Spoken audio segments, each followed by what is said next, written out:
तो दिवाली को सिर्फ 1 मंथ ही रहा है और मैं बस हमेशा इसी तरीके से करती हूँ कि मतलब दिवाली से 15 डेज़ पहले पहले ही मैं फ्री हो जाती हूँ क्लीनिंग वगैरह सारी सफाई वगैरह करके, ताकि बस बाकी आराम से शॉपिंग और डेकोरेशन वगैरह के लिए जो भी डीआईवाई करने हैं उनके लिए मुझे टाइम मिल जाए। तो आज मैंने बस 2 रूम की क्लीनिंग कर दी अच्छे से, और जो भी कर्टन वगैरह थे, कारपेट वगैरह थे, सबको मैंने अच्छे से वॉश करके धूप में सुखा दिया और बस अच्छे से ये सूख चुके हैं।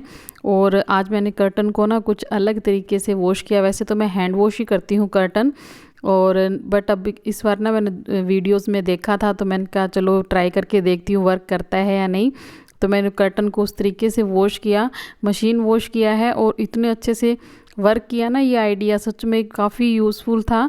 और अब तो मैं कर्टन इसी तरीके से वॉश किया करूँगी, और मैं आपको भी दिखाऊंगी कि मैंने कर्टन को किस तरीके से वॉश किया है। आप ज़रूर देखिएगा वीडियो को एंड तक।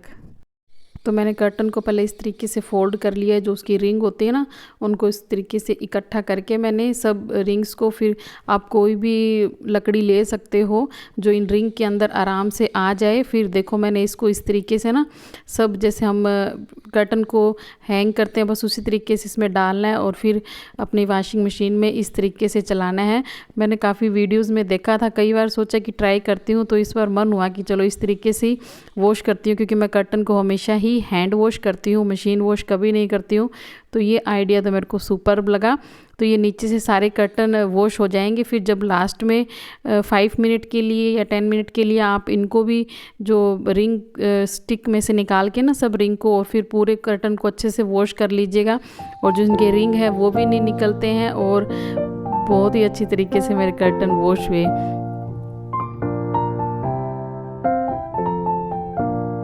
न्यू कुकिंग करने के बाद हमारी कढ़ाई होगी और पैन वगैरह होगी, उसमें इस तरीके के स्टेन जैसे आ जाते हैं जलने के। तो इसके लिए ना मैं ये जो 3 मेरे पास ब्रश हैं, ये भी मैंने मीशो से ही परचेज़ किए थे, इसका लिंक मैं आपको डिस्क्रिप्शन में दे दूँगी। तो इसमें क्या, एक कॉपर का, एक आयरन का और एक नॉर्मल प्लास्टिक का जो होता है उस तरीके के ब्रश है, और क्लीनिंग के लिए बहुत ही अच्छा मतलब यूज़ है। जो भी कितने भी ब्लैक ब्लैक निशान हो, जो भी दाग धब्बे हो ना कढ़ाई के, पैन वगैरह के जलने के, वो इससे अच्छे से क्लीन हो जाता है। तो मैं इस कॉपर वाले ब्रश से क्लीन कर रही हूँ, इससे बहुत ही अच्छा सा क्लीन होता है, सारे निशान इससे चले जाते हैं। आप ट्राई कर सकते हैं, काफ़ी यूज़फुल प्रोडक्ट है ये।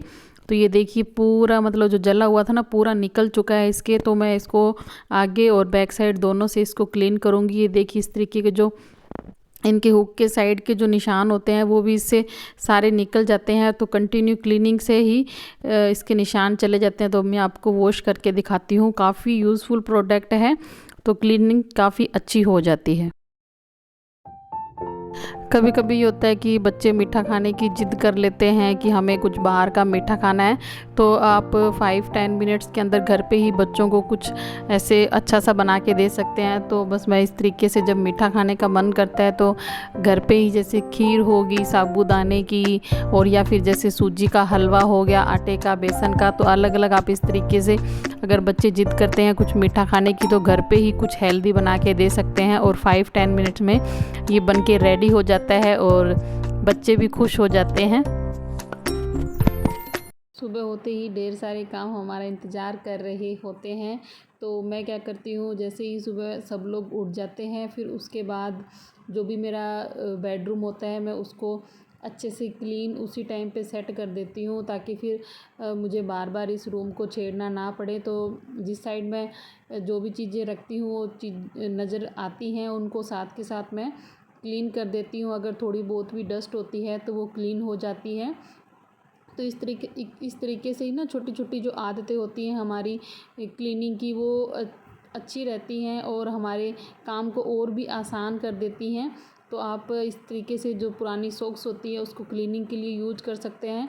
इससे क्लीनिंग बहुत ही अच्छी होती है, और ये हैंड में वेयर करके आप अच्छे से मतलब नैरो से नैरो स्पेस की भी अच्छे से क्लीनिंग कर सकते हो। तो बस बेडशीट वगैरह जो भी है उनको मैं चद्दर वगैरह को समेट देती हूँ, ताकि बार बार जैसे एक जो हमारा रूम होता है ना वो तो अच्छे से क्लीन हो और अच्छा दिखे, और जो मोपिंग वगैरह होती है वो तो हम बाद में ही करते हैं। तो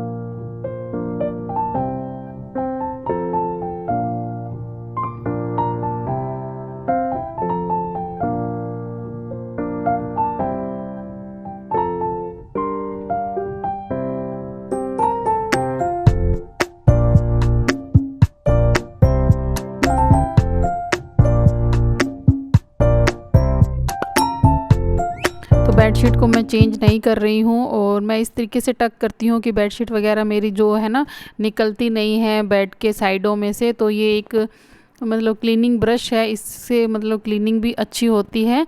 और ये इस तरीके से मैं पूरे बेड पे रब करके और इसको अच्छे से जो भी छोटी मोटी डस्ट वगैरह, क्योंकि बच्चे नाश्ता वगैरह कर लेते हैं मॉर्निंग में, तो वो अच्छे से क्लीन हो जाए। और पिलो वगैरह मैं सेट कर दूंगी। इस तरीके से एक रूम है उसकी तरफ से तो हम फ्री हो जाते हैं। छोटी मोटी चीज़ें जो हैबिट होती है ना अपनी, वो हमारे लिए काफ़ी हेल्पफुल होती हैं। और विद इन मतलब 5 मिनट के अंदर जो पूरा बेडरूम है वो क्लीन हो चुका है। तो साइडों में भी ना इसी टूल से मैं क्लीनिंग कर देती हूँ। डस्ट जो होता है वो थोड़ा बहुत रहता है, वो इससे अच्छे से क्लीन हो जाता है।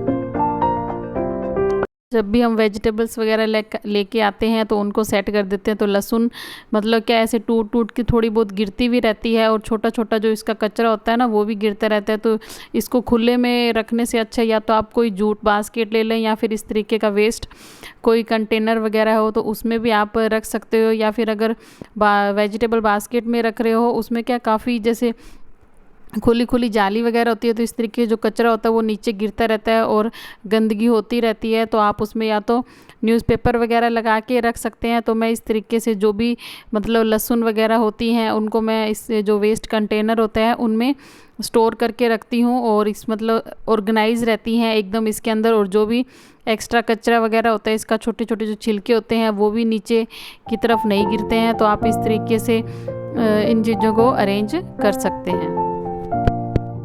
हमारी डेली रूटीन में कुछ हैबिट ऐसी होती हैं कि जिनको हम अपनाएं तो हमारा काम और भी आसान और टाइम से पहले ही चीज़ें हो जाती हैं। तो उसी अकॉर्डिंग जैसे हम बच्चों की यूनिफॉर्म वगैरह वॉश करते हैं और हम उन्हें मतलब समेट के और रख देते हैं कि चलो जब बच्चे सुबह स्कूल जाएंगे तभी कर देंगे। और मॉर्निंग में तो हमारा इतना काम होता है, लंच बॉक्स रेडी करना, बच्चों को रेडी करना और भी बहुत सारे काम होते हैं। तो भाग दौड़ रहती है मॉर्निंग के टाइम तो बिल्कुल ही। तो कुछ छोटे छोटे काम ऐसे होते हैं उनको हम नाइट में ही कर लें तो हमारे लिए इजी रहता है। तो यूनिफॉर्म वगैरह विद इन 5 या 10 मिनट आप इवनिंग या नाइट के टाइम निकाल के और यूनिफॉर्म बच्चों की आयरन करके और सब जो टाई बेल्ट वगैरह सॉक्स वगैरह उनके जो भी ID कार्ड वगैरह होते हैं एक जगह पे रख दें। तो सुबह का हम आज मैंने सोचा कि ना जितने भी मेरे स्पोर्ट्स शूज़ वगैरह हैं ना बच्चों के, हस्बैंड के, तो मैंने कहा आज इनकी अच्छे से क्लीनिंग कर देते हैं। अगर हम चीज़ों को पहले से ही सोच लें ना कि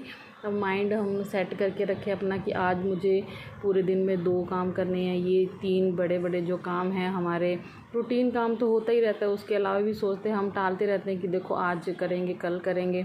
पर अगर माइंड सेट कर लेना कि डेली काम भी करने ही हैं तो हमारी चीज़ें और भी आसान हो जाती हैं। तो मैंने आज सोचा कि आज जितने भी शूज़ वगैरह वॉश करने वाले हैं तो मैं उनको अच्छे से आज वॉश कर दूंगी। वैसे भी बारिश का मौसम है तो गंदे हो जाते हैं जल्दी, तो सारे मैंने शूज़ वगैरह वॉश कर दिए। और अब ये धूप आती है हल्की फुल्की सी यहाँ पे तो ये सूख जाएंगे।